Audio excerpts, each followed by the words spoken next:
तो आज की जो हमारी ये क्लास है एमपी सेट और साथ ही साथ यूजीसी नेट। अब हम लोग बातचीत कर रहे हैं यूनिट नंबर 7 का अंतिम बिंदु, यानी आज आपका ये टॉपिक कवर हो जाएगा। धारणीय विकास के संबंध में है। इसी को SDG के नाम से भी जाना जाता है। ठीक है, थोड़ा सा हम लोग बातचीत करेंगे मानव विकास सूचकांक में कुछ इम्पॉर्टेंट बिंदुओं को, इसके बारे में देखेंगे और भी नोट करवा दूंगा, और उसके बाद धारणीय विकास के बारे में। ठीक है, यहीं आपका टॉपिक ये कवर हो जाएगा। फिर हम लोग बातचीत करेंगे कुछ महत्वपूर्ण प्रश्नों पर।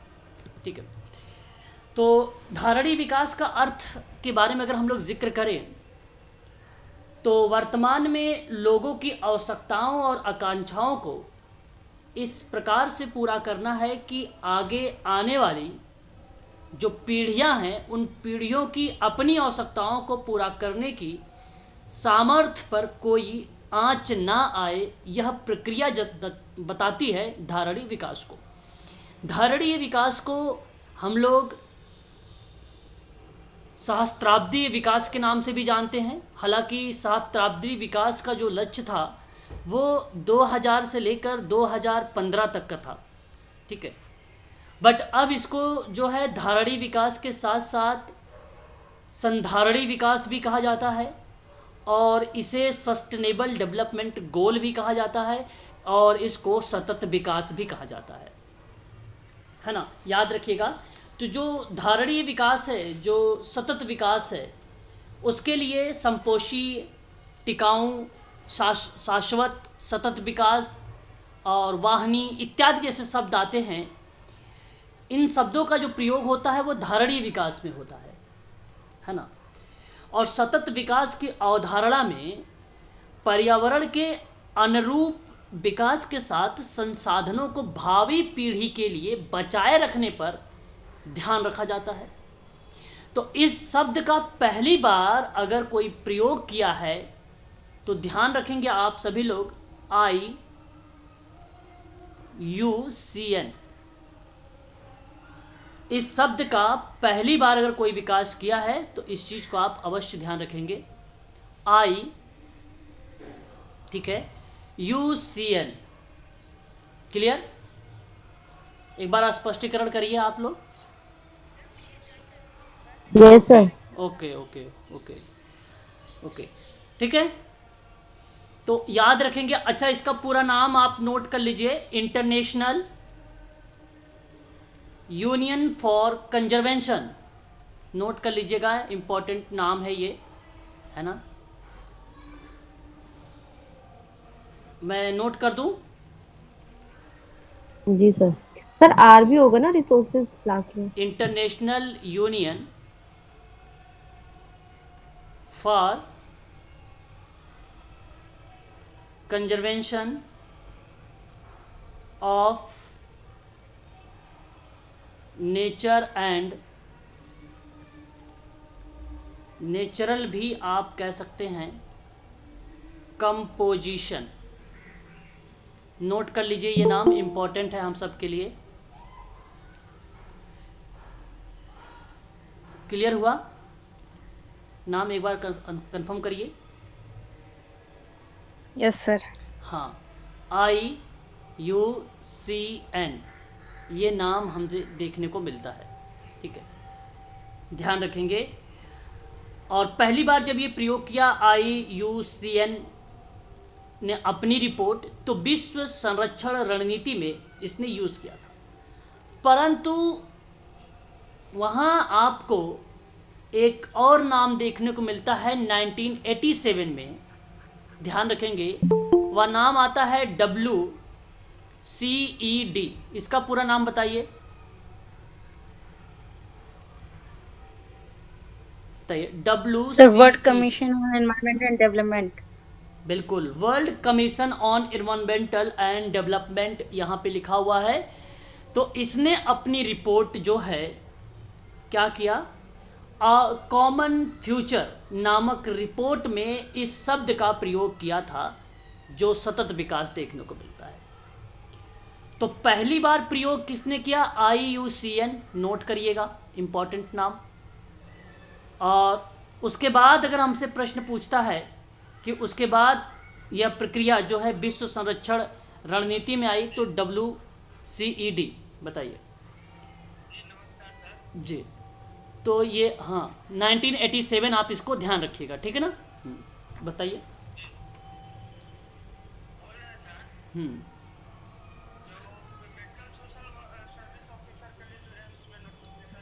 ठीक, क्लियर हुआ ये बात? इतना कंफर्म करिए आप सभी लोग। अभी हम आपसे बात करते हैं, है ना। जी सर। ठीक है, सर पहली बार कब हुआ था सर? ये वही है 1987 का ही है। तो ये तो सर 1987 इसमें क्या ना, world commission on environment and develop, आपने एक नाम लिखवाया ना सर, नहीं, IUCN। यहाँ जो ये आप नाम देख रहे हैं, इसका अगर आप पूछना चाहते हैं कि इसमें इसकी परिप्रेक्ष्य में इसकी भूमिका क्या है, तो आपको वही वर्ष को मेंशन करिए, है ना। International union for conservation of nature, है ना। इसकी बात अगर मैं आपसे कर रहा हूँ, तो इस प्रक्रिया में आप लोग वही नाम ध्यान रखेंगे जो 1987 का है। स्पष्ट हुआ? International union for conservation of nature.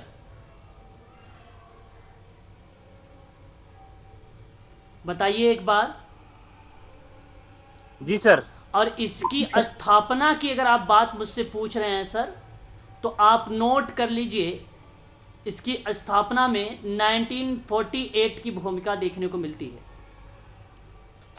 1948 में इसकी स्थापना की गई थी। ये आप 5 अक्टूबर 1948, 5 अक्टूबर 1948 इसकी भूमिका हुई थी। स्पष्ट हुआ?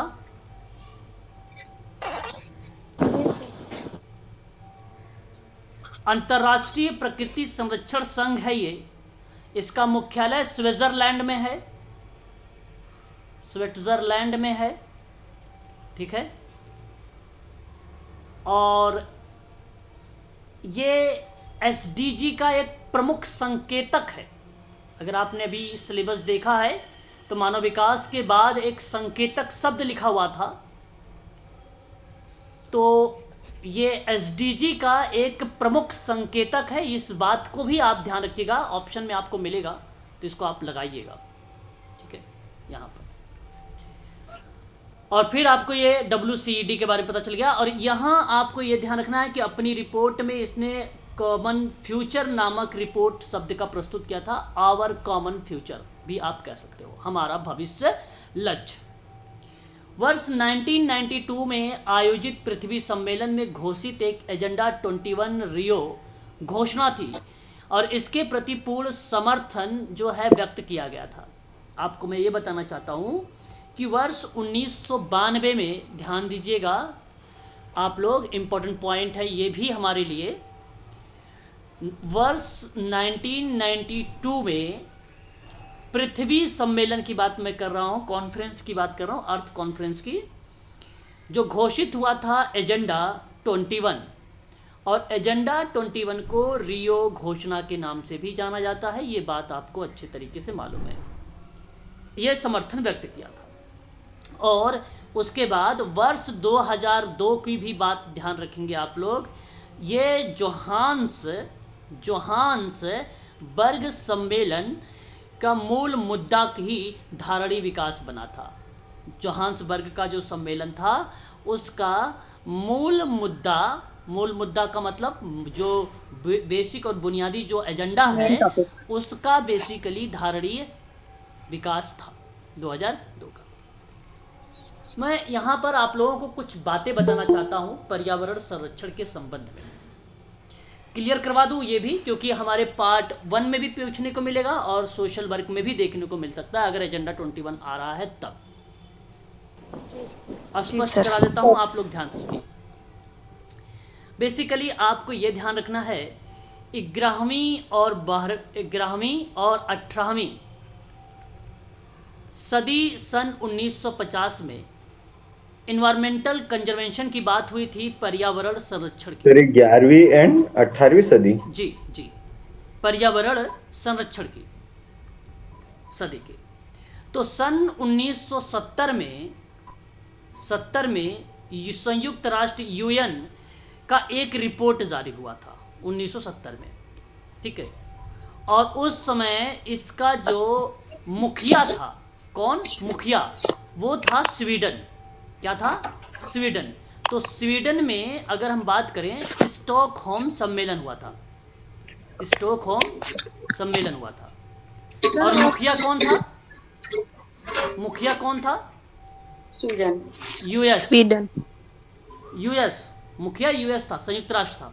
यस। हाँ, यूएस। अब स्टॉकहोम सम्मेलन में दो तीन बातें नोट करिएगा, म्यूट हो जाइए प्लीज़ आप लोग। दो तीन बात थोड़ा सा समझने का प्रयास करिएगा कि स्टॉकहोम सम्मेलन अगर पेपर में आएगा कहाँ हुआ, तो नाम क्या आना चाहिए? स्वीडन में हुआ। दूसरा, पेपर में अगर सवाल आए कि स्टॉकहोम सम्मेलन कब से कब तक हुआ, तो ध्यान रखिएगा 5 जून से ये स्टार्ट हुआ था और 16 जून 1972 तक चला था, 1972 तक चला था। ये दूसरा बात ध्यान रखिएगा।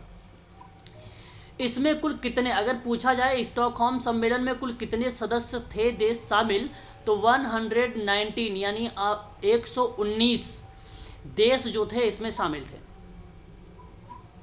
ये 3-4 फैक्ट हुए, और भी फैक्ट लिख लीजिए।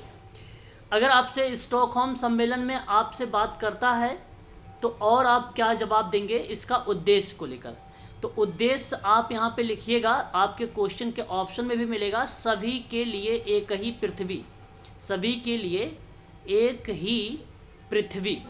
याद रखेंगे, ये हमारे लिए इम्पोर्टेंट रहेगा स्टॉकहोम में। बेसिकली मैं ये आपको इसलिए बता रहा हूँ कि ये सतत विकास के बारे में पूछा गया है आपके सिलेबस यूनिट नंबर 7 में, और वहाँ पर ये इसकी भूमिका आती है। तो मैं आप लोगों को थोड़ा सा यहाँ इन्वायरमेंटल कंजर्वेशन के बारे में बता देता हूँ। पार्ट ए और पार्ट 2 सेकंड सोशल वर्क दोनों में इम्पॉर्टेंट है, ध्यान से सुन लीजिएगा। इसकी सर सन एक बार फिर से रिपीट कर दीजिए। किसकी सन? स्टॉकहोम की। जी जी 1972 मैम, नोट कर लीजिए, ठीक है। इसकी अगर मैं बात करता हूँ तो मुख्यालय कहाँ है स्टॉकहोम सम्मेलन का, तो कहाँ बताएंगे आप लोग? केन्या नैरोबी में बताओगे। केन्या नैरोबी में बताओगे। और आपसे यहाँ पे अगर हम बात करें, इसमें अगर कोई भूमिका स्टॉकहोम में रही है तो वह रही है UNEP की रही है। जानते हैं ये क्या है? अभी अभी शायद मैंने आपको बताया भी है, ये क्या है जरा एक बार मुझे जिक्र करें, एक बार बताएं जरा, UNEP क्या है? United nation environment programme. बिल्कुल करेक्ट जवाब। यूनाइटेड नेशंस जो है यूनाइटेड नेशंस इन्वायरमेंटल प्रोग्राम है ये। और अगर आपसे ये पेपर में पूछ लिया जाए कि इसकी स्थापना कब की गई है, तब आपका जवाब क्या होना चाहिए, जरा आप मुझे बताना चाहेंगे? बहुत अच्छा पॉइंट हमारे सामने इसमें जिक्र हो रहा है ना। ध्यान रखेंगे आप सभी लोग, पेपर में आता है और पूछा भी जाता है। बताइए 5 जून, भाई क्या बता रहे हो आप लोग? 5 जून 1972 को ही तो इसकी स्थापना हुई थी। यही वो है स्टॉकहोम सम्मेलन वाला, अभी अभी बताया है आप लोगों को। हाँ, अभी भी बताया, ये वही डेट है। स्टॉकहोम सम्मेलन आए तो आपको करेक्ट करना है, और अगर UNEP आए तो भी आपको यही करेक्ट करना है ना। तो ब्रांच है ना, उसी समय ओपन हुई है ये, ठीक है, एक प्रकार से। और यह मानव के द्वारा किया गया प्रथम सम्मेलन था। मानव के द्वारा, ध्यान से सुनिए, किसके द्वारा? मानव के द्वारा किया गया प्रथम सम्मेलन। प्रथम सम्मेलन कौन सा था? स्टॉकहोम था, स्टॉकहोम था।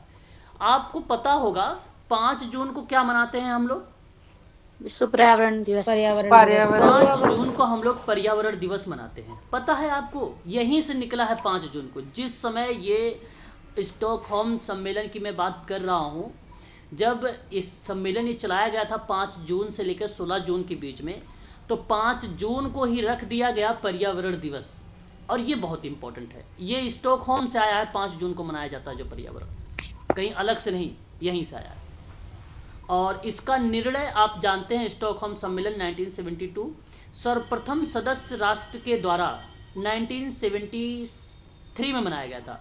संयुक्त राष्ट्र के द्वारा पर्यावरण जो दिवस है, विश्व पर्यावरण दिवस, ये सर्वप्रथम जो मनाया गया था वो संयुक्त राष्ट्र के द्वारा मनाया गया था। सबसे पहली बार किसके द्वारा मनाया गया था? यूएस के द्वारा मनाया गया था। और ये कब मनाया गया था? तो 1973 में मनाया गया था। सर एक मिनट सर जी यूएनओ आएगा ना सर, संयुक्त राष्ट्र संघ, USA, United States of America. संयुक्त राष्ट्र। देखो संयुक्त राष्ट्र को हम क्या यूनाइटेड स्टेट बोलेंगे ना। सर्वप्रथम सदस्य। एक मिनट यहाँ पे कंफ्यूज है। यहाँ पे देखिए ये पॉइंट जो आ रहा है इसको करेक्ट करिए। यहाँ आप ये नोट करिए, कॉपी में अपने मेंशन करिए। यहाँ पे सर्वप्रथम सदस्य राष्ट्र, आप समझ में आया? सदस्य राष्ट्र के द्वारा 1973 में मनाया गया था। अब क्लियर हुआ? जो सदस्य राष्ट्र थे, मैंने आपको बताया ना कितने देश शामिल थे उसमें, जो सदस्य राष्ट्र थे वो, है ना, ये बात ध्यान रखिए। 119 देश 1973 में। और नहीं, यूएन में हुआ था ये ना। यूएन में, यूएन की कोई भूमिका नहीं यहाँ पे। यूएन की क्या भूमिका है मैडम? स्टॉकहोम सम्मेलन में स्वीडन की बात है, संयुक्त राष्ट्र का ये मुखिया बना था स्वीडन, है ना। यहाँ आप पॉइंट्स के रूप में नोट करें, है ना। यूएन की बात अगर हम करें तो वो बेसिकली संयुक्त राष्ट्र ऑर्गेनाइजेशन वाली प्रक्रिया में भी हम लोग बातचीत करेंगे उसमें, है ना। तो ये हालांकि इसकी इस्टेब्लिश तो यूनाइटेड स्टेट के द्वारा इन्वायरमेंटल प्रोग्राम है ऑलरेडी, ये तो है ही है उसमें, तो जाहिर सी बात है वो शामिल रहेगा उसमें, है ना, वो ऑलरेडी शामिल रहेगा। तो जो सदस्य राष्ट्र हैं उसमें जो सदस्य राष्ट्र हैं वही इसके अंतर्गत शामिल रहेंगे। जो भी सदस्य राष्ट्र हैं वो शामिल रहेंगे, इस बात को आप खासकर ध्यान रखिएगा। तो सर सर्वप्रथम कौन से इसमें मनाया गया था? 1973 में आप सर लगाइए, सबसे पहले मनाया गया था। कौन से राष्ट्र में? राष्ट्र यूनाइटेड स्टेट ही लगाइए, संयुक्त राष्ट्र ऑलरेडी यहाँ पे लिखा हुआ देखा, UNEP, ये लगाइए, है ना, संयुक्त राष्ट्र। संयुक्त राष्ट्र। मेजबानी अगर विश्व पर्यावरण दिवस की अभी अगर हम बात करें तो जैव विविधता पर जो है मेजबानी किसने किया था? कोलंबिया ने। किसने? कोलंबिया ने। बट वो नहीं पेपर में आएगा। जो ये इम्पोर्टेंट है यहाँ पे स्टॉकहोम के बारे में, ये ध्यान रखेंगे आप लोग, ठीक है। अब अगला पॉइंट ले लेता हूँ मैं आप लोगों के लिए, ये समझ में आएगा स्टॉकहोम सम्मेलन से जितना फैक्ट आएगा इनसे बाहर नहीं आने वाला, इन्हीं के अंदर आएगा। एक बार अपने नोट्स देख लीजिए, जो नोट्स आपने पढ़ाया, अगर जो उसमें समझ में ना आया हो तो तुरंत पूछ लीजिए। सर एक बार बता दीजिए ना। क्या? अभी ज्वाइन किए हैं सर। अच्छा, अभी आपने ज्वाइन किया है क्लास को? ओके जी सर। ओके, देख लीजिए एक बार फटाफट, बाकी रिकॉर्डेड क्लास देख लीजिएगा सर आप। मैं आपको बता देता हूँ वैसे एक बार। देखिए, एक जो पर्यावरण में बात कर रहा हूँ आप लोगों से यहाँ पे सम्मेलन पर, तो एक स्टॉकहोम सम्मेलन था, स्वीडन में हुआ था। 5 जून को लेकर 16 जून के बीच में 1972 में हुआ था। 119 देश इसमें शामिल थे। इसके जो मुखिया कर रहा था वो संयुक्त राष्ट्र कर रहा था। फिर उसके बाद सभी के लिए एक ही पृथ्वी होता है, ये एक उद्देश्य था इसका, स्टॉकहोम सम्मेलन का। और 1972 में इसकी स्थापना हुई। केन्या नैरोबी में इसकी जो है मुख्यालय बनाया गया। UNEP जो है यूनाइटेड नेशंस इन्वायरमेंटल प्रोग्राम है, इसकी स्थापना 5 जून 1972 को हुई थी। मानव के द्वारा किया गया यह प्रथम सम्मेलन था, पहला सम्मेलन यही था। फिर 5 जून को ही जो पर्यावरण दिवस हम लोग मनाते हैं, क्योंकि उसी 5 जून से ही इसकी स्थापना हुई स्टॉकहोम सम्मेलन की, उसी समय से हम लोग मनाना शुरू कर दिए।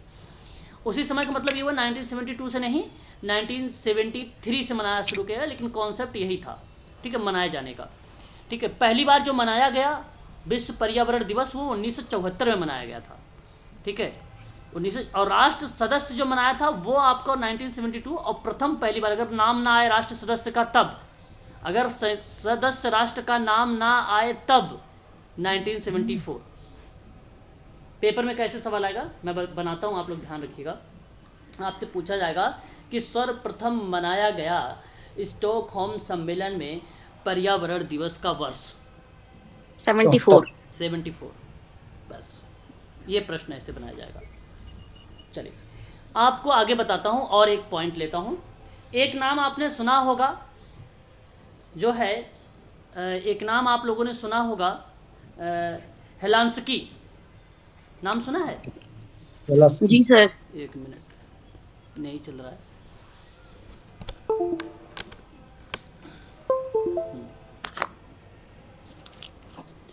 हेलांस्की, आप लोग कॉपी पर नोट करिए, अभी स्क्रीन पे नहीं चल रहा है ये। हाँ, तो नोट कर लीजिएगा आप सभी लोग। क्या नाम था? हेलांस्की। हेलांस्की। हेलांस्की सम्मेलन के बारे में अगर मैं आप लोगों से बात करूं, बहुत इंपॉर्टेंट ये भी है, हालांकि पेपर में अभी तक तो नहीं आया है, लेकिन वनडे एग्जाम में और एग्जामों में पूछा जाता है इससे, अपने यूजीसी में नहीं आया है। इसकी स्थापना या यह इसकी अगर सम्मेलन की स्थिति की बात मैं करूं तो फिनलैंड में है। कहाँ पे है ये? फिनलैंड। फिनलैंड में।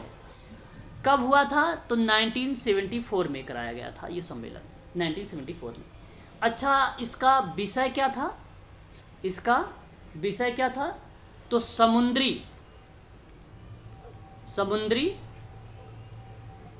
पर्यावरण की रक्षा करना। ठीक है, तो समुद्री पर्यावरण का रक्षा करने यानी समुद्री पर्यावरण के संबंध में पहला सम्मेलन था ये, पहला सम्मेलन था। क्लियर हो रहा है सबको ना?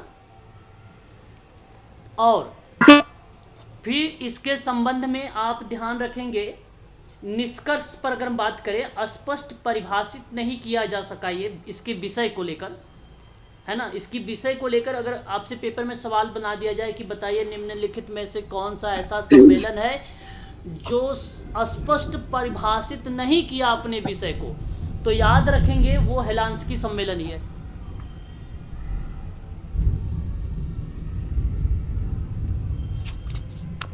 समझ में आ रहा है? बताइए जगदीश जी। स्पष्ट नहीं किया गया विषय को। Yes sir. और आपने सुना है नाम लंदन सम्मेलन के बारे में? जी सर। कब हुआ था लंदन सम्मेलन? 1975। अरे वाह, क्या बात है, 1975 में हुआ था। और इसका विषय क्या था?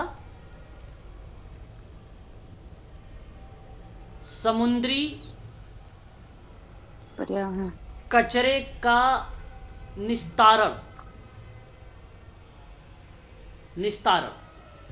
है ना। ये प्रभावित हुआ 20 से 25 वर्ष तक, ये प्रभावित रहा 20 से 25 वर्ष तक, है ना, ये था। अच्छा, एक कीवर्ड्स मैं आपको बता रहा हूँ जो मुख्य चीज़ें हैं, जैसे पेपर में ये मुझे कभी नहीं दिखा, लेकिन फिर भी आपको 2-3 बातें बता दिया इसके संबंध में, याद रखेंगे। हाँ, ये पेपर में आप लोगों ने देखा ही होगा, इसके बारे में तो आप लोगों ने सुना ही होगा, वियना सम्मेलन के बारे में। हाँ जी जी सर। वियना सम्मेलन, अब इसको थोड़ा सा ध्यान रखेंगे वियना सम्मेलन के बारे में। ये वियना सम्मेलन के बारे में अगर मैं बात करूँ तो वियना सम्मेलन कहाँ हुआ था, तो आपको पता होगा ऑस्ट्रिया। हंगरी। हाँ, पता चलेगा, आप ऑस्ट्रेलिया लगा दें, ऑस्ट्रेलिया नहीं है, ऑस्ट्रिया है ये, ऑस्ट्रेलिया नहीं है, ऑस्ट्रिया है। और कब हुआ था ये? 1985 में हुआ था, 1985 में हुआ था, ये आयोजित किया गया था। पता है इसका विषय क्या था? आरती मैडम बताइए विषय। सर ओजोन परत से था ना कुछ? वेरी गुड, बहुत बढ़िया, ओजोन परत की रक्षा। हाँ, ओजोन परत के संरक्षण के संबंध में था, बहुत बढ़िया। और ये पहला सम्मेलन था ओजोन परत के संबंध में। ये कौन सा सम्मेलन था? पहला सम्मेलन था। कब हुआ था? 1985 में हुआ था, है ना। अच्छा, यही मैं आपको एक और बात बताना चाहूँगा। आपको पता है कुल कितने मंडल होते हैं? मंडल के बारे में आप जानते हैं? जी सर। वायुमंडल में अगर हम बात करते हैं तो आपने नाम सुना होगा, एक क्षोभ मंडल होता है, 4 मंडल होते, एक समताप मंडल होता है, आयन मंडल, एक मध्य मंडल होता है, आयन मंडल, एक आयन मंडल होता है, बहिर्मंडल और एक बहिर्मंडल होता है। वेरी गुड, 5 मंडल होते हैं। 1 2 3 4 5।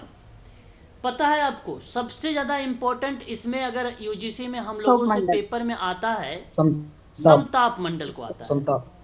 समताप मंडल में ओजोन परत पाई जाती है, ये बात आपको पता होगा, है ना? हाँ यानी सर। हम इस हाँ। समताप मंडल को क्या ओजोन मंडल बोल सकते हैं, यस या नो? जी सर। Yes. जी सर। ओजोन मंडल बोल सकते हैं। अब इसी समताप मंडल में आपको और भी चीज़ें ध्यान में रखनी होगी। जैसे अगर मैं बात करूं तो इसी समताप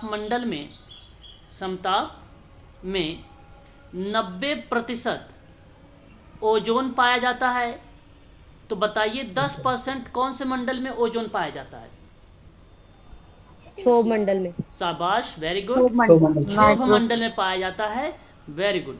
10% क्षोभ मंडल में पाया जाता है। दक्षिण गोलार्ध में, very very most important point है, कहाँ पे बात मैं कर रहा हूँ? दक्षिण गोलार्ध की बात मैं कर रहा हूँ। दक्षिण गोलार्ध में ओजोन में सबसे ज़्यादा क्षति हुई थी, पता है आपको? दक्षिण गोलार्ध में ओजोन में सबसे ज़्यादा क्षति पाई गई थी। तो पेपर में सवाल आता है, ठीक है, कि सबसे ज़्यादा क्षति कहाँ पाई गई है, तो ऑप्शन में वहाँ पे रहेगा दक्षिण गोलार्ध में।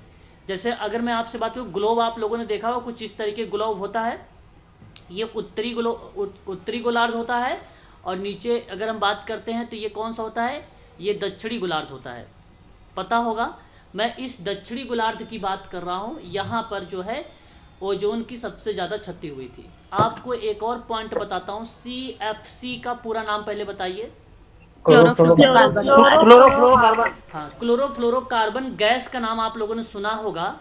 और ये जो गैस है ना, इस गैस में अगर हम बात करें तो ओजोन को ज़्यादा नुकसान पहुंचाता है ना? ज़्यादा नुकसान पहुंचाता है, यस या नो? जी सर। Yes. हाँ, ज़्यादा नुकसान पहुंचाता है। अब आप ध्यान रखिएगा कि यहाँ मैं एक निष्कर्ष निकालता हूँ आपके लिए, सारांश निकालता हूँ, थोड़ा सा ध्यान से सुनिएगा। सभी गैसों के वैकल्पिक स्रोत या स्रोतों को खोजना चाहिए, और यह बात 1988 में लागू हुआ था या लागू होता है, उसी समय से ये लागू होता है, सभी गैसों के वैकल्पिक स्रोत को खोजने के संबंध में, ठीक है, वियना सम्मेलन के अंतर्गत। तो इसमें 2-3 बातें। ओजोन परत का संरक्षण, पहला सम्मेलन का नाम बताइए। वियना। Very good. वियना सम्मेलन का विषय बताइए। ओजोन परत संरक्षण। संरक्षण। वियना सम्मेलन की आयोजित कब किया गया था? 1985। समताप मंडल में कितने % ओजोन पाए जाते हैं? 90%। 10% कौन से मंडल में पाए जाते हैं ओजोन? क्षोभ मंडल में। क्षोभ मंडल। सभी गैसों के लिए वैकल्पिक स्रोत को खोजने के लिए कब से यह सिस्टम लागू हुआ कि सभी स्रोत खोजे? 1988 को। Very good. चलिए अब आगे बात करते हैं एक और सम्मेलन। आपने नाम सुना है मॉन्ट्रियल सम्मेलन के बारे में? जी सर। Yes sir. ध्यान दीजिएगा, इसके बारे में भी कुछ इंपॉर्टेंट तथ्य को बता देता हूँ। आपको बता दूँ, यह सम्मेलन जो है इसे ही प्रोटोकॉल कहा जाता है। इसे क्या बोला जाता है? प्रोटोकॉल भी कहते हैं मॉन्ट्रियल सम्मेलन को। अच्छा, ये कहाँ पर हुआ है? कनाडा में। कब हुआ था? 1987 में। 1987। विषय इसका बताएंगे आप लोग क्या? ओजोन संरक्षण ये भी था, ओजोन परत की संरक्षण पर ये भी था। तो द्वितीय सम्मेलन। हाँ, संरक्षण या संरक्षित के संबंध में था ये भी, है ना? तो ओजोन पर प्रथम अंतरराष्ट्रीय सम्मेलन कौन सा हुआ, जरा बताइए। वियना। नो, अच्छा, मॉन्ट्रियल। हाँ, अंतरराष्ट्रीय। ये आपका क्या था? प्रथम अंतरराष्ट्रीय सम्मेलन हुआ था ओजोन परत पे, ठीक है? ये बात आप ध्यान रखिएगा। इसके बारे में। चलिए आगे बढ़ते हैं और भी चीज ले लेते हैं। आपने नाम सुना है मॉन्ट्रियल सम्मेलन के बारे में? हो तो गया इसके बारे में। और क्या था? प्रोटोकॉल। टोरंटो के बारे में सुना है? टोरंटो जी सर, टोरंटो टोरंटो। टोरंटो सम्मेलन सुना है आप लोगों ने? जी सर। नहीं सुना है, चलो मैं बताता हूँ। टोरंटो सम्मेलन जो है कनाडा में हुआ था और 1988 में हुआ था, ठीक है। और ये इसका जो विषय था ना, ये विषय था कार्बन उत्सर्जन को लेकर था। क्या था ये? कार्बन उत्सर्जन। कार्बन उत्सर्जन को लेकर विषय था इसका। और इसमें आप ध्यान रखेंगे पूरी दुनिया का ग्लोबल वार्मिंग जो था उसको ध्यान आकर्षित करने वाला यह सम्मेलन था। तो पूरी दुनिया का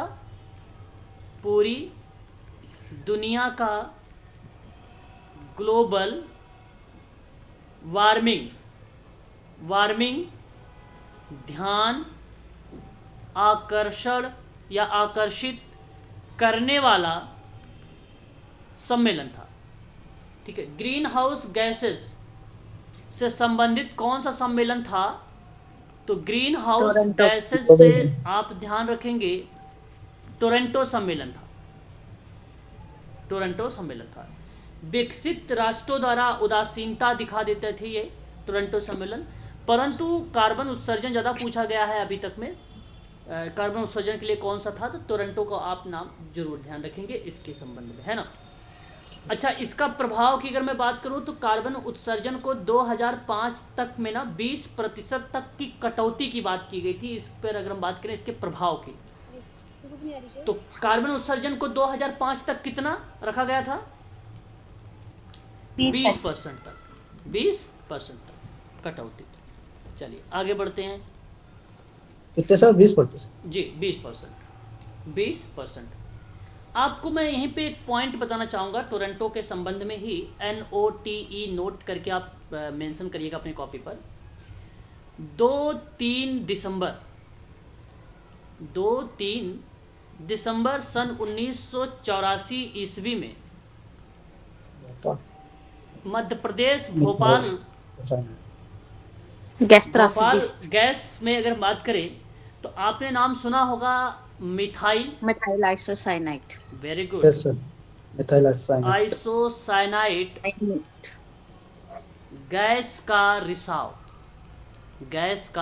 रिसाव। ये काफ़ी इम्पोर्टेंट पॉइंट है जो मैंने NOTE लगाया है, नोट करके बताया है। ये आप जरूर ध्यान रखेंगे। ये पर्यावरण संरक्षण अधिनियम के अंतर्गत तत्कालीन कारण को रिप्रेजेंट करता है। इस बात को आप ध्यान रखिएगा। अगर पेपर में आपसे सवाल आए कि पर्यावरण संरक्षण अधिनियम के तहत तत्कालीन कारण क्या था, तो ये तुरंत आप लोग इसको बता दीजिएगा कि ये आपका था मिथाइल आइसोसाइनाइड गैस के बारे में, है ना। जी सर। तो ये आप तत्कालीन कारण में जरूर मेंशन करिएगा आप लोग, है ना, रीजन में, ठीक है। या भारत सरकार के द्वारा लागू किया गया। जी सर, ग्रीन हाउस गैसें कौन कौन सी है sir? Carbon dioxide, methane, nitrous कई ऑक्साइड गैसेस हैं, मैंने एक बार बताया भी था। जो है ग्रीन हाउस गैस का ट्रिक आप लोग लिख लीजिए। मैंने आप लोगों को कई बार इसके बारे में बताया है ना। जी सर। आप नोट करना है तो नोट कर लीजिए क्योंकि इम्पोर्टेंट है हमारे लिए, है ना। बताइए सर। हाँ, मीना का जलवा और ग्रीन हाउस करिए, ग्रीन हाउस गैसेस, ये ट्रिक है। अब इसमें जो मैंने मीना शब्द यहाँ पर मी लिया है वो मीथेन है ना।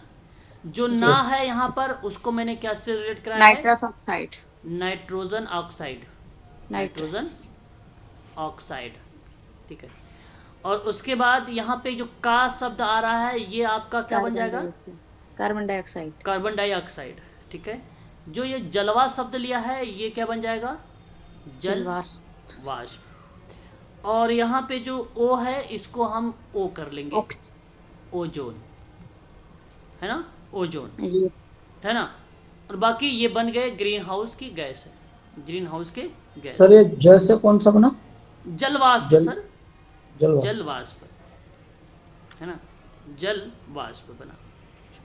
हाँ, इसमें अगर हम बात करें तो एक और गैस बेसिकली मेंशन नहीं किया गया है, क्लोरोफ्लोरोकार्बन, है ना। जी। क्लोरोफ्लोरोकार्बन भी एक गैस CFC। है ना, तो जी। आप उसे भी चाहो तो नोट कर लो, है ना। CFC HFC। या तो आप ना एक और ट्रिक लिखिए यहाँ पे, ओ मीना, सर यही बताई थी आपने पहले, ओ मीना। कल कल आना। काजल, हाँ अच्छा यही बताया था, लगा के कल आना जी, काजल। पहले वाली बताई थी। ओके, लगा ओके, के आना। कल काजल लगाना।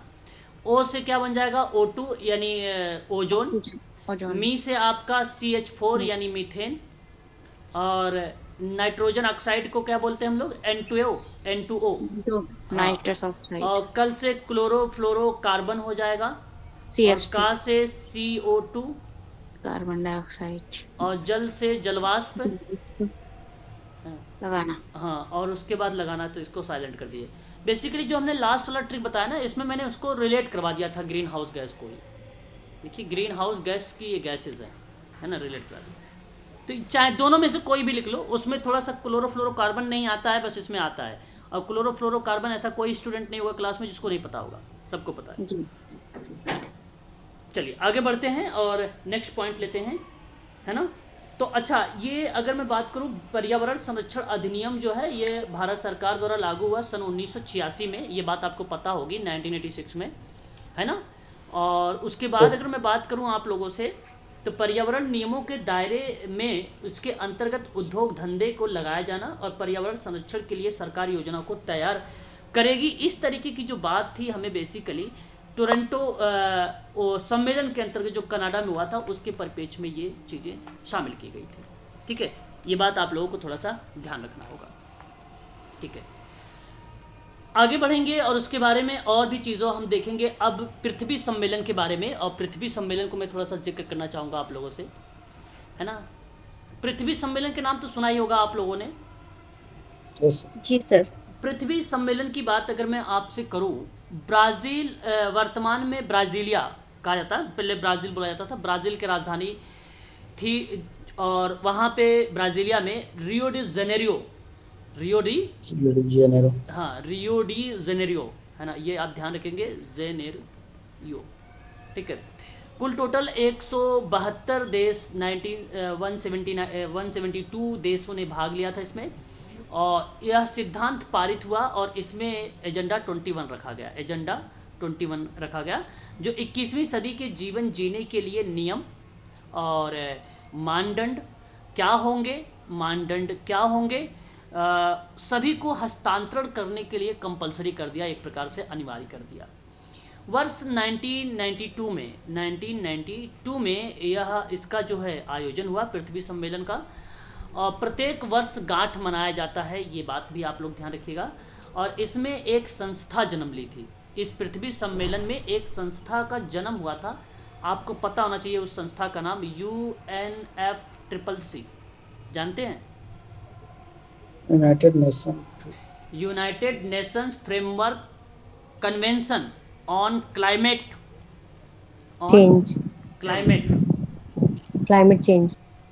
चेंज। करेक्ट जवाब जी। कुछ कह रहे हैं सर आप?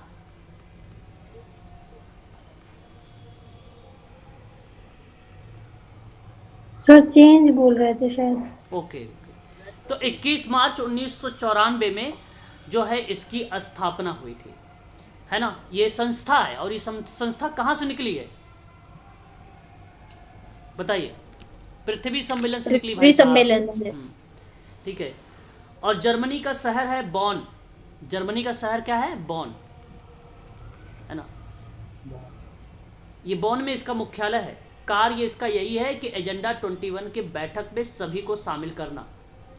इसी के अंतर्गत आपने दो शब्द सुने होंगे, COP, जानते हो? COP, कोप, प्रथम। हाँ, ये प्रथम कोप था।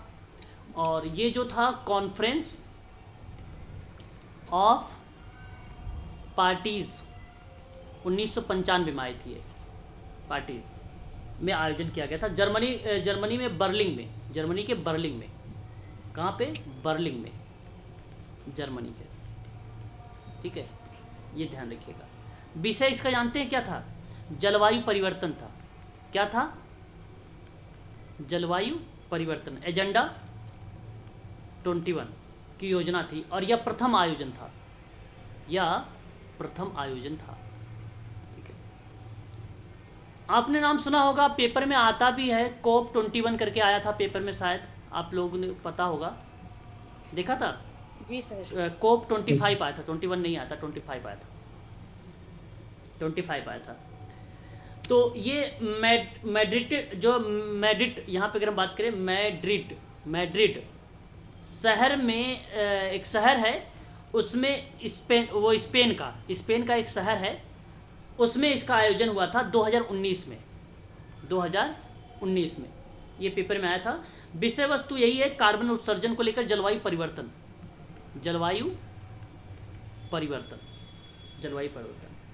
ठीक है, स्पेन का। स्पष्ट? बताइए। जी सर। जी सर। तो ये आपको ध्यान रखना है, बस इतना तो आप सबके लिए तो काफ़ी रहेगा, है ना। जोहान्सबर्ग के बारे में भी जानना चाहोगे? Yes sir. ओके, जी सर। चलो।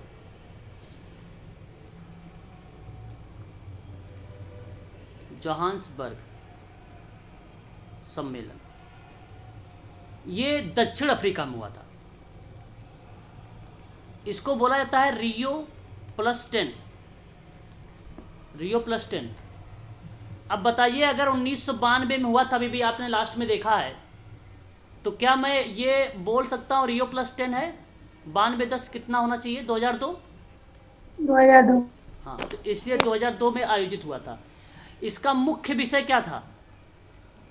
सतत विकास, जो हम लोग पढ़ रहे हैं, सतत विकास। 21वीं सदी का पहला सम्मेलन कौन सा है? बताइए जरा एक बार। जोहान्सबर्ग। सर 21वीं सदी का पहला सम्मेलन, जोहान्सबर्ग। बिल्कुल सही जवाब। पता ये क्या था? ये वैश्विक गरीबी को समाप्त करने के परिप्रेक्ष्य में था। आप क्या लिख सकते हो? वैश्विक गरीबी उन्मूलन के लिए विश्व एकजुटता केस जो है कोष की स्थापना हुई थी इसमें। ठीक है, यह आप ध्यान रख सकते हैं इसके संबंध में।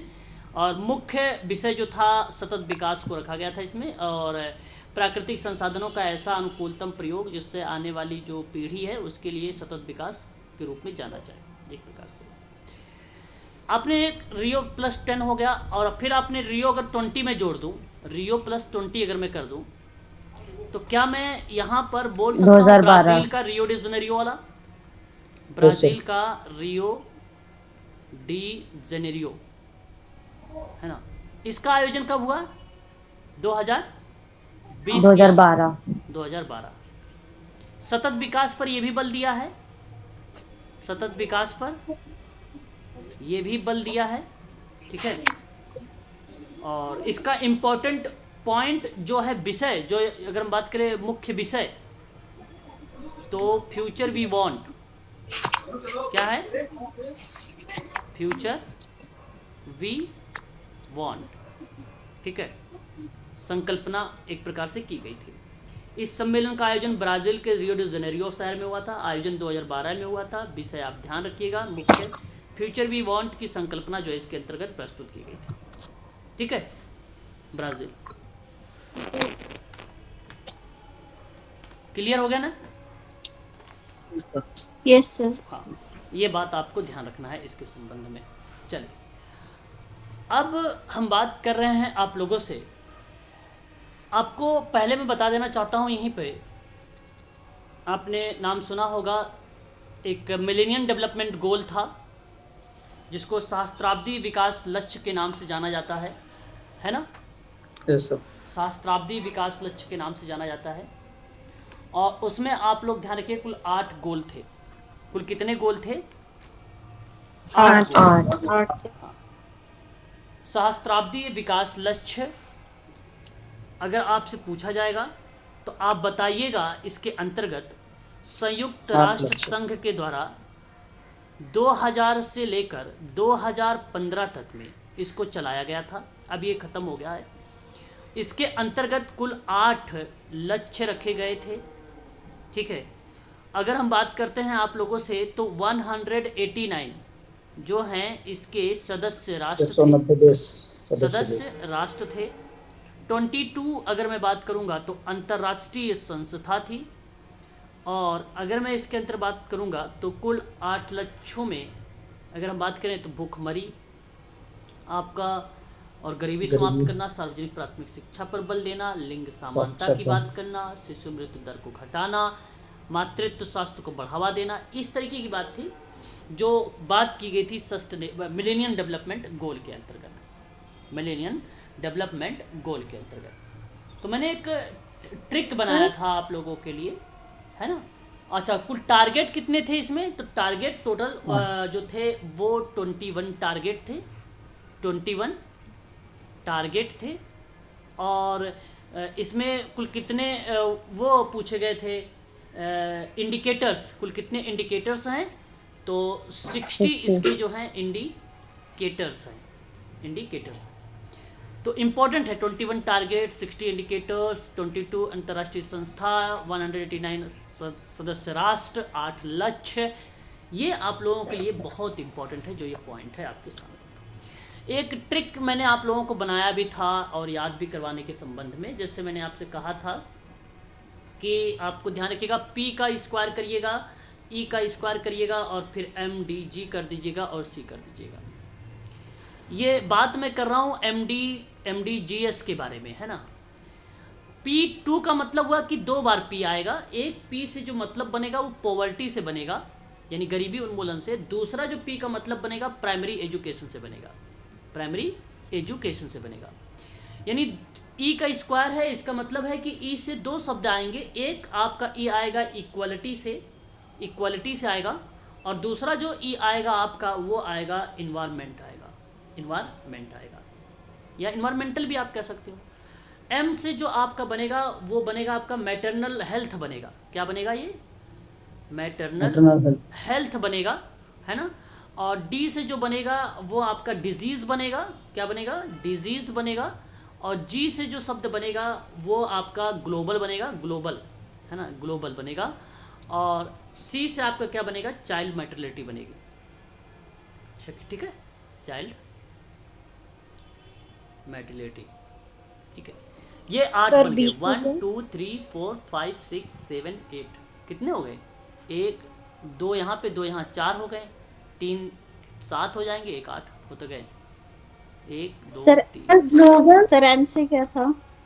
M से आपका मैटरनल हेल्थ था, मतलब ये बेसिकली मातृत्व स्वास्थ्य को बढ़ावा देने की बात कर रहा था ना, मातृत्व स्वास्थ्य। देखो, पहले से आपकी गरीबी समाप्त करना, प्राथमिक शिक्षा हो जाएगा, इक्वालिटी का मतलब हो जाएगा समानता पर बल देना, है ना, लिंग समानता पर। इन्वायरमेंट का मतलब हो जाएगा पर्यावरण सततता पर बात होनी, फिर मातृत्व स्वास्थ्य पर बात होना, फिर डिजीज़ का मतलब बीमारी थी, है ना, बीमारी की बात हुई थी, है ना, जैसे HIV, एड्स, मलेरिया और अन्य बीमारियों से छुटकारा, ये था।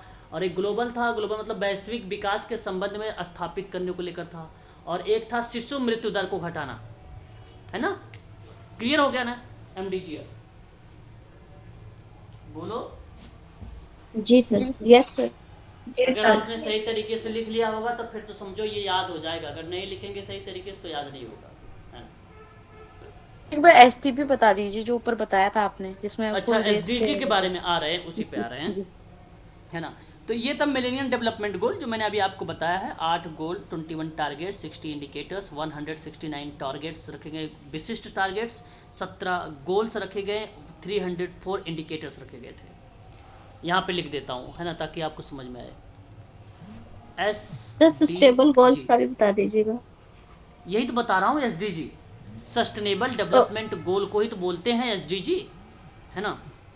इसमें क्या थे? 2015 से लेकर 2030 तक का था पहला। दूसरी बात आप ध्यान रखेंगे, इसमें कुल टोटल जो थे 17 गोल्स थे, उसमें कितने थे?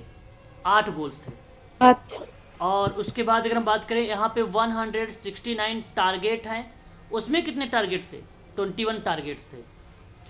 यहाँ पे अगर हम बात करते हैं तो इंडिकेटर्स कितने हैं? 304 इंडिकेटर्स हैं, और उसमें कितने इंडिकेटर्स थे?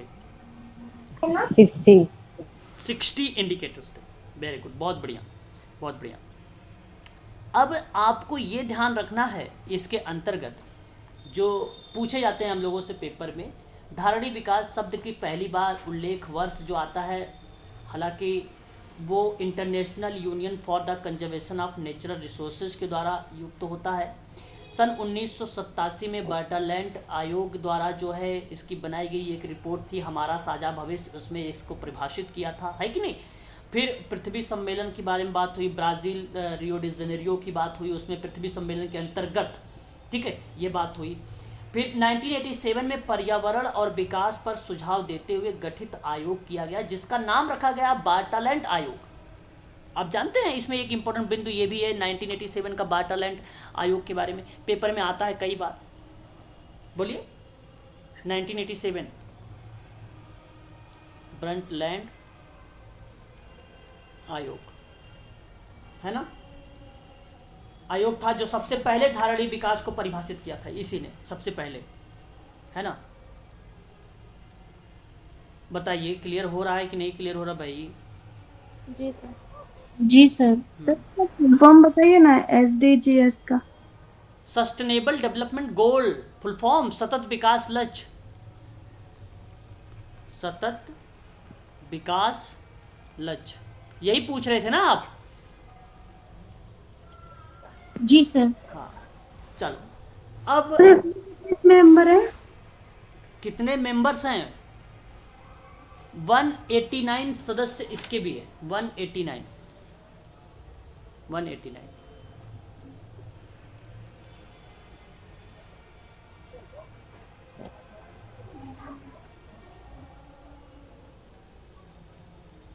बताओ हो गया क्लियर ये?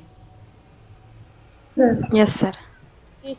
चलो अब यहाँ पे समझो इसको भी थोड़ा सा, है ना, इम्पोर्टेंट है हम सब के लिए, ये काफ़ी इम्पोर्टेंट है हमारे लिए।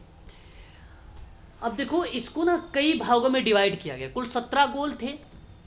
अब 17 गोल को कई भागों में डिवाइड किया गया SDG को, है ना। SDG को पहले गोल के अंतर्गत केवल उसका पूरा ही नाम था SDG, इसमें 1 से लेकर 5 तक गोल आते थे, इसका पूरा नाम यही था भाई। पूरे इसमें पूरे विश्व में गरीबी की सभी रूपों में समझना, भूखमरी को समाप्त करना, है ना, और आयु के लोगों के स्वास्थ्य सुरक्षा की बल देना, फिर इक्वलिटी एजुकेशन पे बात करना, जेंडर समानता की बात करना, ये जो 5 गोल हैं ये SDG के नाम से ही जाने गए। फिर उसके बाद SDG आया और वो था 6 से 11। इस गोल को नाम दिया गया न्यू एरिया। क्या नाम था दिया गया? New area. इसमें कुल टोटल 6 से लेकर 11 गोल रखे गए थे SDG 6 से 11 में। फिर उसके बाद एक SDG आया जिसमें 12 से 15 रखे गए। इसको बोला गया था ग्रीन एजेंडा। क्या बोला गया था? ग्रीन एजेंडा बोला गया था। इसमें 12, 13, 14, 15 गोल आए थे, यानी 4 गोल। फिर एक था SDG, इसमें रखा गया 16। इसको बोला गया पीस। पीस का मतलब शांति होता है ना, क्या होता है? Yes sir. जी सर, शांति। हाँ, शांतिपूर्ण 16 वाले में, है ना, पीस बोला गया, है ना। और इसी में आपका आता जस्टिस एंड स्ट्रॉन्ग, जो है स्ट्रॉन्ग इंस्टीट्यूशनल की बात की गई थी, है ना। और एक SDG था वो आया 17। इसको क्या बोला गया? पार्टनरशिप। क्या बोला गया? पार्टनर, NER, पार्टनरशिप, ठीक है, ये बोला गया फॉर द गोल्स। ये थे, इस तरीके के एरिया बनाए गए थे। इसको भी आपसे पेपर में आ सकता है, पूछा जा सकता है कि भाई बताइए 12 से 15 वाले गोल को क्या बोला जाता है? ग्रीन एजेंडा कहा जाता है। ग्रीन एजेंडा के अंतर्गत कितने गोल्स आते हैं? तो 12 से लेकर 15 तक आते हैं। ये भी पेपर में हमसे सवाल पूछा जा सकता है। अब देखिए इसके ट्रिक्स हैं, इसे भी याद सर करिए। 1 से 5 तक को क्या था? उसका नाम नहीं है कुछ, उसका इसी प्लेन में रखा है, एज अ साधारण कह सकते हो। सतत विकास लक्ष्य उसको बोला गया, सतत विकास लक्ष्य उसको। सर 17 वाला एक बार फिर से बता दीजिए। पार्टनरशिप। पार्टनरशिप इसका जो ट्रिक था वो था PC पर 4 सर इनके ईयर्स अलग अलग होंगे क्या? ईयर्स। जी सर, जैसे SDG 5 SDG का ईयर्स तो 2015 से लेकर 2030 तक तो है ही, उसके ईयर्स कहाँ लगेगा मैम? एक बार म्यूट जाइए। तो 70 क्या कर रहे हो? सर उन्हें उनको बोल रहे हैं ये 17 लक्ष्य हैं, वही 17 लक्ष्य हैं ये। हाँ 17 लक्ष्य है मैडम, 17 टारगेट है, गोल्स है ना। चलिए देखिए यहाँ पे ये देखो ट्रिक है 17 गोल याद करने के। PC 4 है, HIL है, HIL का स्क्वायर है, और GEJ है। अब ध्यान सुनिए, PC4 का मतलब है कि P 4 बार आएगा, C4 का मतलब है तो C 4 बार आएगा, HIL का मतलब है H 2 बार आएगा, I 2 बार आएगा, L 2 बार आएगा, G 1 बार आएगा, E 1 बार आएगा और J 1 बार आएगा। तो आप देख सकते हैं 4 4 8 हो गया, इधर 6 ये हो गया, 14 हो गया, और 14 में ये 3 जोड़ दोगे तो कितना हो जाएगा? 17। क्या ये 17 लक्ष्य बन रहे कि नहीं? इस ट्रिक में बन जा रहे हैं। Yes sir. जी सर। अब एक एक करके समझिएगा थोड़ा ध्यान से आप लोग, है ना, ताकि समझ में आए। देखो PC4 है, याद रखिएगा, PC4 HIL यानी हिल 2 हिल का स्क्वायर फिर जेल, ठीक है, जेज कह सकते हैं। चलो देखते हैं एक एक करके। पहले हम बात करेंगे PC4 के बारे में। अब PC4 था, पहले 4 बार P को हम लिख लेते हैं, और आप लोग भी ऐसे एग्जाम में कर लीजिएगा अगर आपको याद नहीं होता है तो क्या मैं पहले में नो पॉवर्टी मेंशन कर सकता हूँ? बिल्कुल, यानी पॉवर्टी लिखो तो वही बात है, नो पॉवर्टी है ना, ये बात तो आपको पता होना चाहिए। दूसरे में आपका आएगा प्रोटेक्ट प्लांट आ जाएगा, प्रोटेक्ट प्लेनेट कर लीजिए, प्लेनेट ग्रह, और उसके बाद पार्टनरशिप आ जाएगी, और उसके बाद आपका पीस एंड जस्टिस आ जाएगा। बात समझ में आई? बताइए, बात समझ में आया आपको? जी सर। जी सर। लास्ट वाला क्या लिखा था? लास्ट वाला पीस एंड जस्टिस सर, शांति की बात मैं कर रहा था आपसे, शांतिपूर्वक जो है समावेशी समितियों को बढ़ावा देना, और साथ ही सभी स्तरों को उन्हें प्रभावी जवाबदेह बनाना ताकि सभी के लिए न्याय सुनिश्चित हो सके, है ना, उसके बारे में जिक्र हुआ ये, है ना। क्लियर है ये PC? अच्छा अब बात करते हैं C आपका 4 बार आएगा। एक C से जो बनेगा वो क्लीन एनर्जी बनेगा, क्लीन एनर्जी हो जाएगा, और एक C से आपका बनेगा क्लीन वाटर, और एक C से आपका बन जाएगा सस्टेनेबल सिटी, और एक C से क्या बन जाएगा?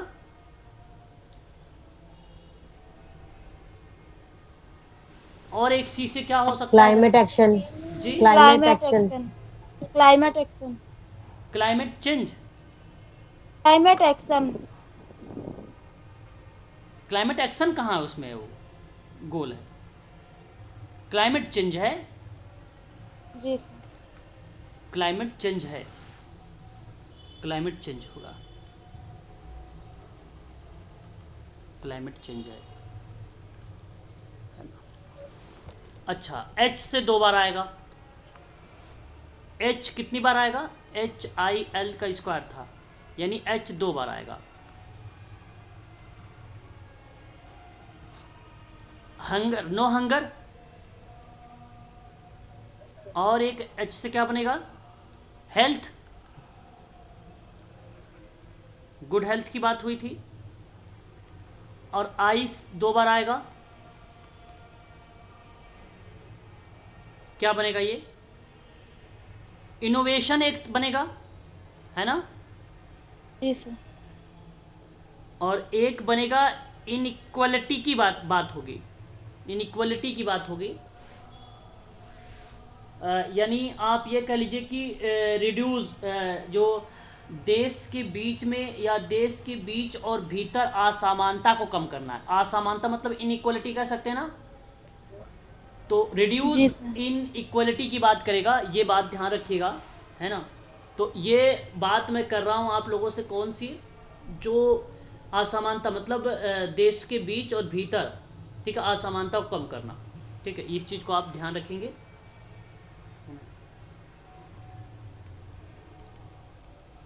इनइक्वलिटीज, उसके बाद क्या बनेगा आपका एल, 2 बार। Life of land, life on land होगा ना, और आपका एक life below ocean. Life below water, जी, लाइफ बिलो वाटर। वाटर एक ओशन है। सर वाटर है। अच्छा अच्छा, सर वाटर, वाटर लिखवा है आपने। ओके ओके ओके, वाटर,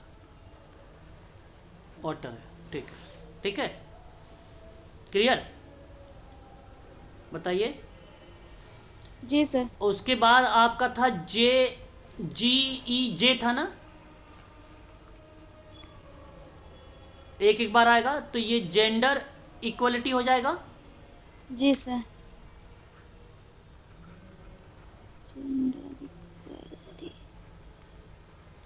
और ई से क्या बन जाएगा, equality, sir education, education. Equality तो हो गया ना। और जे से क्या बन जाएगा, जॉब्स एंड इकोनॉमिक्स ग्रोथ, ठीक है। इससे इकोनॉमिक ग्रोथ का आएगा ना। जॉब्स नहीं है, जॉब भी तो है, जी जॉब सर। इकोनॉमिक्स ग्रोथ वही तो है ना। सर ई जे दोनों साथ ही में है क्या? ई जे दोनों साथ में नहीं समझ पा रहा हूँ मैं। सर जैसे आप बोले कि क्या बोलते हैं, एक जी है, एक, इकोनॉमिक ग्रोथ। हाँ हाँ, तो ये इकोनॉमिक ग्रोथ आएगा, इसके साथ तो आ जाता है ना पूरा, अगर जी, हम लिखते हैं जी। तो पूरा आ जाता है, ये जी सर। पूरा यही है। बाकी मैंने ट्रिक बताया ना, ट्रिक में हम वही लिखते हैं। अब इसमें सबसे इम्पोर्टेंट क्या है, आपको जो पेपर में आता है, एक 4 नंबर का है और एक 5 नंबर का है, ठीक है। ये 2 बहुत इम्पोर्टेंट है। 4 नंबर को ध्यान से सुन लीजिए, तो गुणवत्ता Quality शिक्षा education। की बात करेगा, गुणवत्ता युक्त शिक्षा की बात करेगा। और 5 नंबर जो है आपका, वो लैंगिक समानता की बात करेगा। लैंगिक समानता प्राप्त करने के लिए महिलाओं और लड़कियों को सशक्त बनाना है ना, समानता प्राप्त करने के लिए। जी सर। ये बहुत इम्पोर्टेंट हैं 4 और 5 जो बताए हैं। अगर पेपर में आएगा तो यही आने वाला है। यदि आप 17 याद नहीं कर पा रहे हो तो इसको रट्टा मान लो, ये 2 तो याद ही हो जाना चाहिए आपको। सर ये इंग्लिश में 4थे नंबर पे कौन सा, पेस ऑफ जस्टिस है?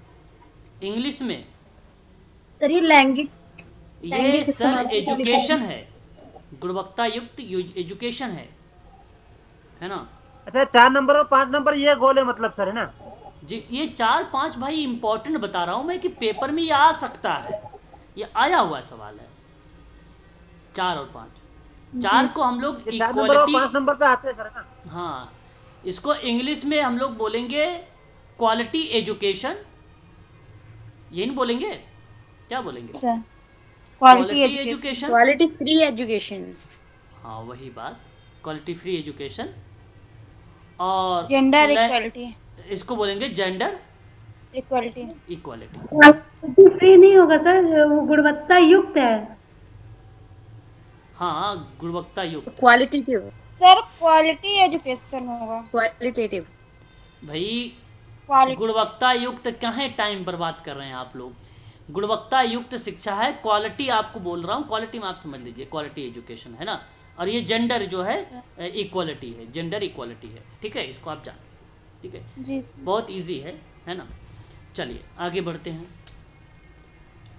है ना। आगे अब आप ध्यान से सुनिए, कुछ महत्वपूर्ण तिथि का नाम आप ध्यान रखें जो पेपर में आता है है ना, जो पेपर में आता है। विश्व शौचालय दिवस,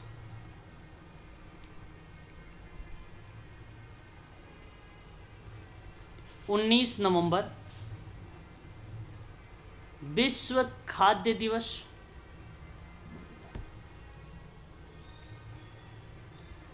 16 अक्टूबर।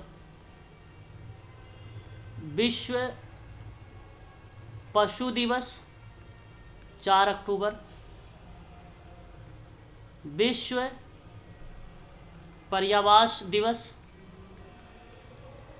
अक्टूबर का प्रथम सोमवार, प्रथम सोमवार। विश्व ओजोन दिवस, 16 सितंबर। 16 सितंबर। जैव विविधता दिवस, 11 मई। 22 मई। 22 मई। विश्व पर्यावरण दिवस, 5 जून। 5 जून। 5 जून। पृथ्वी दिवस, 22 अप्रैल। 22 अप्रैल। 22 मार्च। अप्रैल। अप्रैल। विश्व जल दिवस, 22 मार्च। 22 मार्च। 22 मार्च। विश्व वानिकी दिवस, विश्व वानिकी दिवस 22 21 मार्च। 21 मार्च। सर वानिकी वन दिवस ना सर? जी, 21 मार्च। ठीक है, 21 ये मार्च। दिवस हैं जो आप लोगों के लिए पेपर में इस यूनिट से प्रश्न आ सकते हैं दिवस के परिप्रेक्ष्य। सर जैव विविधता दिवस 22 मई। 22 मई। 22 मई। 21 मार्च 1 बोल दीजिए, है ना। आर्द्र भूमि दिवस भी एक आता है इम्पोर्टेंट। Yes sir. आर्द्र भूमि दिवस, आर्द्र भूमि दिवस 2 फरवरी। ठीक है, चलिए आज के लिए बस इतना ही रखिए। तो आपका यूनिट 7 सर मैं लिख रहा था वो ऊपर वाला थोड़ा समाप्त। नीचे करना सर। कल से सर कौन सी यूनिट स्टार्ट होगी?